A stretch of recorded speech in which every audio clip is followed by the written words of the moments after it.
everyone, and welcome to another episode of Through the Fire.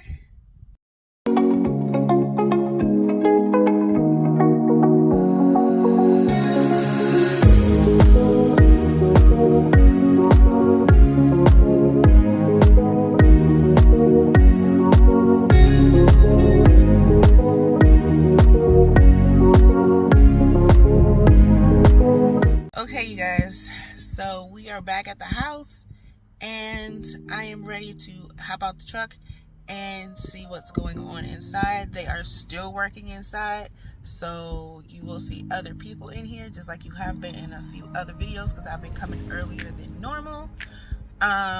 My son is already inside checking things out because the contractor called while we were on the way here and kind of gave us hints or kind of told us what was going on. So he's eager to see it because he has not seen, or he doesn't know, the choices that I made for what's in here. And I think I kind of gave you guys a clue.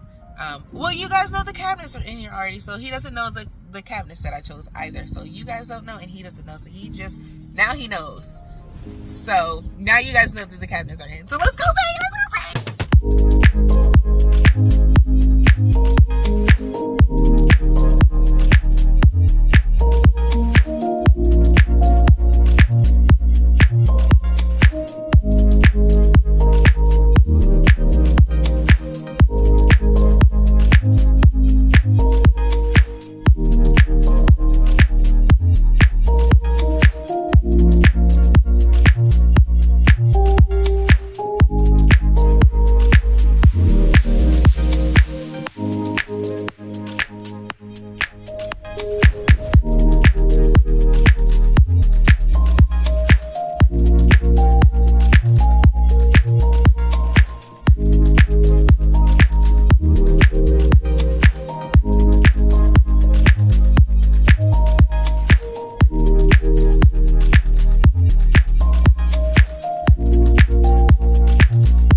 Okay, y'all, this is going to wrap up the video. Thanks for joining us. Don't forget to like, share, and subscribe, and we'll see you next time. Bye.